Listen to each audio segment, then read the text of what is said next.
Merci pour votre fidélité à la FM Télévision, mesdames et messieurs. Bonsoir et bienvenue dans cette grande édition du journal. Plus de peur que de mal dans la ville de Goma ce jeudi dans l'après-midi. Une roquette est tombée au stade de l'unité. Aucun cas de décès n'a été enregistré. Seuls des blessés dépêchés à l'hôpital provincial pour une prise en charge exacte. L'incident a tout de même occasionné la panique de la population. On va rester à Goma pour vous dire que les FARDC sont prêts à affronter les troupes rwandaises du M23 dans cette province. La mise en garde sévère a été lancée par le colonel Guillaume Djike, le porte-parole du gouverneur militaire de cette province, qui a également dénoncé l'installation de ces rebelles rwandais dans les localités jadis occupées. Suivez un extrait choisi par Christian Kabouya. Les terroristes du M23 appuyés par l'armée rwandaise s'évertuent à saboter les 10 accords. Ces derniers ont réoccupé des localités jadis abandonnées dans le cadre du cessez-le-feu. Il s'agit en l'occurrence des collines de Kibalizu, Kabalakasha, Kirumbu-Bukombo, Rugogwe, Busumba et Burungu en territoire de Massissi, la colline de Ruunda et Kibumba en territoire de Nyiragongo. Ce mercredi 27 septembre 2023, dans la matinée, ces terroristes ont tenté de s'installer encore sur la crête Kanyama-Oro à Kibumba, allant jusqu'à placer le contingent kenyan de l'EAC derrière ces lignes. Il a fallu la pression des forces armées de la République démocratique du Congo et la dissuasion de la force régionale de l'EAC pour que ces derniers se retirent. De ce fait, les forces armées de la République démocratique du Congo considèrent cet acte comme une énième provocation. Toutefois, les forces armées de la République démocratique du Congo informent qu'elles sont prêtes et déterminées à parer à toute éventualité. Et de son côté, la patronne de la MONUSCO a présenté ce jeudi son rapport trimestriel au Conseil de sécurité sur la situation en République démocratique du Congo. Bintou Keïta a également noté les efforts constants de la Commission électorale nationale indépendante sur la tenue des élections générales dans le délai constitutionnel. Bintou Keïta a aussi lancé un appel au retrait du M23 des zones occupées. Suivez un extrait choisi encore une fois par Christian Kabouya. Au Nord Kivu, la MONUSCO a continué de dissuader les attaques des ADF entre Beni, Erigenti et Bouanasoura. Dans la zone sud de la province, le cessez-le-feu entre les forces armées congolaises et le M23 a été globalement respecté, mais les combats entre le M23 et les groupes armés ralliés au gouvernement se sont intensifiés. Le M23 contrôle toujours des points de communication stratégiques dans les territoires de Massissi, Rutshuru et Nyiragongo et a même réoccupé des zones précédemment libérées et ne remplit aucune des obligations agréées dans la feuille de route de Luanda. Le pays entre dans les dernières étapes des préparatifs pour les élections générales de décembre 2023. Des élections de qualité sont essentielles pour pérenniser les acquis démocratiques du pays, sa stabilité institutionnelle et renforcer les fondations d'une paix durable en République démocratique du Congo. Je note les efforts déployés par les autorités congolaises et la CENI pour tenir son calendrier dans les délais constitutionnels. Le rejet de toute proposition des forces politiques d'opposition et de la société civile pour résorber la crise de confiance est cependant inquiétante. Grogne devant la primature. Cette nuit, les députés provinciaux ont passé la nuit sous la belle étoile pour revendiquer leurs arriérés de salaire. Ces élus provinciaux ont promis de boycotter la rentrée parlementaire au cas où leurs revendications ne seront pas prises en compte.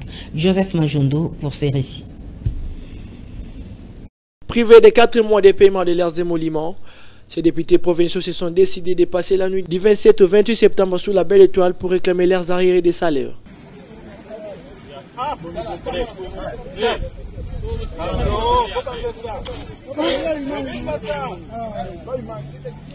Venus de l'intérieur du pays pour certains, ces élus provinciaux se disent lassés des promesses non tenues du ministre des Finances. Ils souhaitent qu'une solution définitive soit trouvée. Ces derniers menacent même de boycotter la reprise de la session parlementaire prévue le 30 septembre au cas où le gouvernement n'effectue pas ses paiements. Jusqu'aux petites heures du matin, ces membres des organes délibérants de la RDC ont promis de poursuivre d'autres actions pour interpeller le Premier ministre ainsi que le ministre des Finances pour que les revendications soient prises en compte. Rappelons qu'il y a quelques mois, une bagarre avait éclaté entre la garde du Premier ministre et le même député provinciaux venus réclamer leurs émoluments.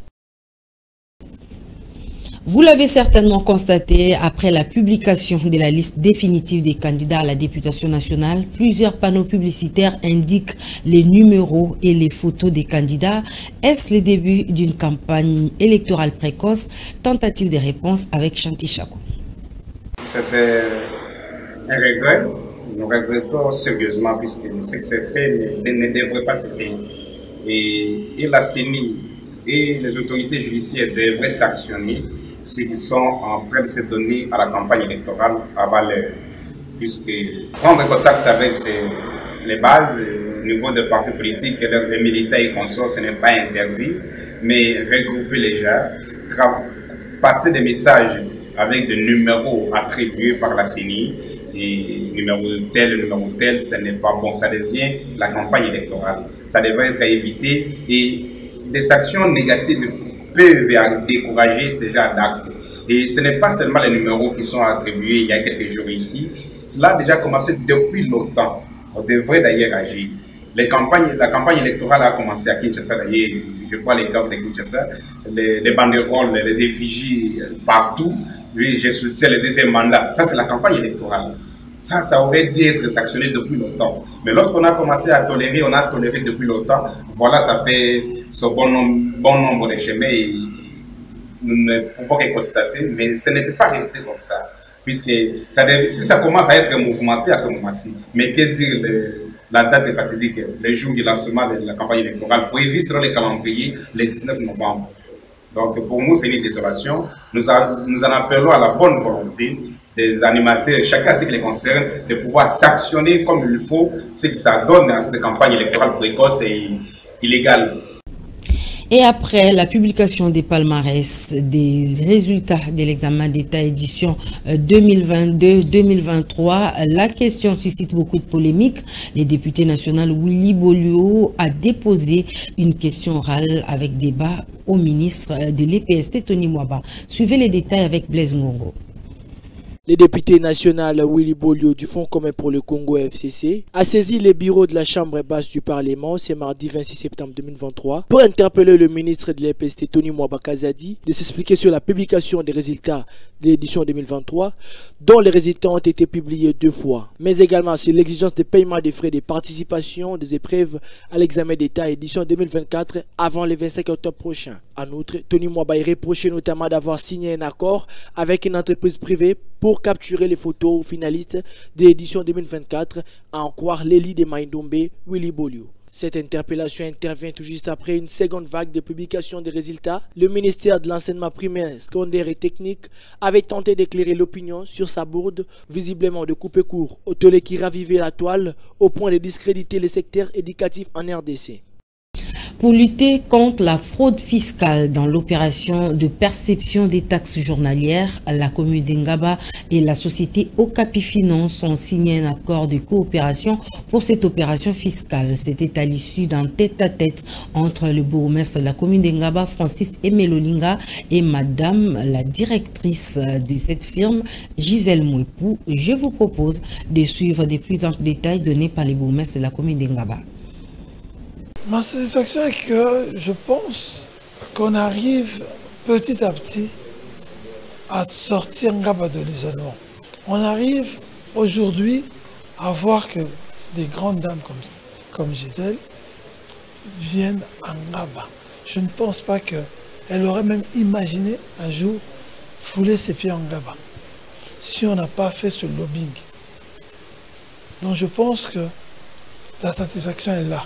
Attirer des personnalités, des partenaires qui viennent aider une commune délaissée, oubliée, ignorée, pour qu'elle sorte de cette ignorance. Et je suis vraiment, c'est ça ma satisfaction. Mes administrés doivent savoir que les élections approchent. Mais ce qu'on est en train de faire là aujourd'hui, ce n'est pas pour des élections, c'est pour le lendemain de nos administrés. Mais qu'ils n'oublient pas qu'il y a encore d'autres projets. Il faut qu'on puisse être là pour les mener à terme. Le choix de Ngaba, c'est au fait parce que j'avais rencontré le bourgmestre Aimé, et là il m'avait dit qu'il devait devenir bourgmestre à Ngaba, et il cherchait des partenaires pour pouvoir l'accompagner aussi dans ses tâches. Surtout, il voulait toucher la population de Ngaba et apporter des solutions qui peuvent aider aussi les gens qui habitent ici. C'est ainsi qu'on a été un partenaire presque privilégié dès les débuts. L'Alliance des acteurs attachés au peuple AAAP a entériné ce jeudi la candidature de Félix Tshisekedi à la présidentielle de 2023. Le parti politique Alliance des paysans, des ouvriers et de la classe moyenne pour le développement durable, un parti très influent de ce regroupement, a également pris part à ce congrès tenu à Chobez à la Gombe. Alain Goma et Torres Atibou. L'Alliance des acteurs attachés au peuple, AAAP, s'est réunie en congrès extraordinaire ce jeudi 28 septembre 2023 dans la salle Chaubeuse sur le boulevard du 30 juin. Plusieurs partis et regroupements politiques ont répondu à l'appel de leur autorité morale afin de rendre publiques les résolutions du congrès. Rappelant le pourquoi de la dite cérémonie, Laurent Batoumona a aussi exhorté tous les membres à bien respecter les mots d'ordre lancés, qui est de donner un second mandat à Félix Tshisekedi. Puis s'ensuit le tour du professeur Trimphon Kinké Moulumba, qui a dressé le bilan du chef de l'État, qu'il a qualifié d'élogieux malgré tous les blocages de ses détracteurs. Massango Moulongo, ancien gouverneur de la Banque centrale, a tracé un bilan économique du chef de l'État qu'il traite de très bien. Après tous ces discours, vient le tour du ministre Moussa Niamouissi qui lit les résolutions du congrès extraordinaire qui a entériné la candidature de Félix Antoine Tshisekedi Tshilombo pour le compte du regroupement AAAP. Les bases pour le développement de notre pays et la stabilité de l'État congolais, telles qu'évoquées par mes illustres prédécesseurs, déclarons soutenir les efforts en cours et choisissons son Excellence Félix Antoine Tshisekedi Tshilombo. En tant que membre du regroupement, le parti politique APOSEM était présent dans la salle avec la présence remarquée de son initiateur, l'honorable Abdon Etina Bekile, et certains cadres du parti. Ils ont fait savoir le pourquoi de leur choix sur Félix Antoine Tshisekedi Tshilombo. Nous étions là pour entériner le choix de tout un peuple, c'est-à-dire le peuple congolais, qui est le président Félix Antoine Tshisekedi, que nous voulons bien soutenir. Le congrès extraordinaire des acteurs attachés au peuple, AAAP, pour investir le président de la République, pour investir notre candidat président de la République, le 20 décembre 2023, en la personne de son Excellence Félix Antoine Tshisekedi. Comme on dit, comme les Quinois disent, il n'y a rien en face. Redonner un second mandat et une majorité écrasante à Félix Tshisekedi reste le seul mot d'ordre du regroupement AAAP. Football à présent, la RDC affrontera la Guinée équatoriale en second tour des éliminatoires CAN féminine 2024 en novembre prochain. Pour les analystes sportifs invités à l'émission FM Sport, c'est un tirage difficile pour les fauves congolaises. Je vous propose de suivre un extrait de l'émission FM Sport choisi pour vous par Enoch Mafouka. En termes techniques, aujourd'hui dans le football, il n'y a pas de gros... pas de petits clubs, petites sélections, non. En fait, il faudrait certainement s'y préparer en conséquence. et régler le problème où on a subi contre le Bénin, les petits points faibles, donc il faudrait améliorer. Et les restes, il faut bien rester sur les terrains et espérer une qualification. L'adversaire, la Guinée, le Bénin ou autre équipe nationale, le plus important, c'est sur les terrains, c'est qualifié. Voilà. C'est un tirage difficile. La Guinée équatoriale a des joueuses qui évoluent en première division espagnole, en deuxième division espagnole du football féminin. Donc c'est une sélection bien structurée, ils sont suffisamment très avancés par rapport à nous. Donc je pense que ça ne sera pas un tirage. Peut-être les gens ne connaissent pas bien le football féminin guinéen, mais moi je vous assure que ce n'est pas loin du Nigeria, voilà. Ce n'est pas loin de l'Afrique du Sud, ce n'est pas loin du Maroc, c'est vraiment parmi des grandes sélections surtout cette féminines. Facilité d'avoir de joueurs. Ils ont déjà organisé la CAN. La dernière fois que la RDC prenait part à cette jour, c'était en Guinée équatoriale. Donc c'est pour dire que ces gens-là prennent vraiment ce football-là au sérieux. Donc c'est pas un tirage à prendre à la légère. Il faut vraiment. Je pense bien évidemment, ils ont des joueurs qui évoluent en Liga espagnole. Donc il faut faire attention avec la Guinée. Ça ne sera pas facile. Le Saint-Éloi Lupopo poursuit sa préparation en marge de son match retour de la Coupe de la Confédération de la CAF qui l'opposera au club sud-africain. La rencontre est prévue ce dimanche 1er octobre au stade des Martyrs de la Pentecôte. Lionel Ngolo pour des plus amples détails. En marge de son match retour de la Coupe de la Confédération de la CAF contre le Sud-Africain de Chukukune United ce dimanche, le 1er octobre 2023, le Saint-Éloi Lupopo poursuit sa préparation au stade des Martyrs de la Pentecôte avant de jouer la qualif. Chaque jour qui passe nous rapproche de ces chocs et Lupopo prend au sérieux ces matchs grâce à une bonne ambiance, nous dit le technicien malien. Vous avez vu vous-même, la séance s'est déroulée dans une parfaite ambiance. Et surtout dans un état d'esprit concurrent, c'est ça qui est très important pour nous. Je crois que l'esprit des garçons aujourd'hui est au beau fixe. Et si nous continuons sur cette lancée, il y a vraiment espoir, il y a encore espoir.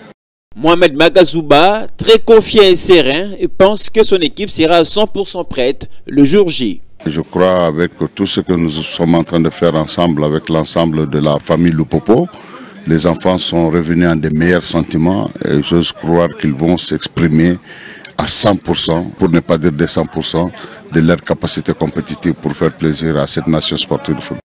Pour l'entraîneur de Lupopo, le lieu du match n'est pas un obstacle pour son équipe. Jouer à Lubumbashi, à Kinshasa comme ailleurs, c'est toujours la terre congolaise. Je pense que Kinshasa, Lubumbashi, Goma, que sais-je encore, nous sommes chez nous, en terre de la République démocratique du Congo. Et je sais que toute la nation sportive, Imanien, Fek-Libyen, Mazembien, tout le monde aujourd'hui est derrière les deux représentants de la nation. Rappelons qu'après sa défaite au match aller, le club louchois de Saint-Éloi Lupopo doit remonter 2 buts sans en prendre un seul et pour se qualifier au prochain tour de la Coupe de la Confédération. Et c'est par cette note sportive que nous bouclons complètement cette grande édition du journal à la FM Télévision. Mesdames et messieurs, merci d'avoir suivi. Excellente soirée et bonne suite de programme.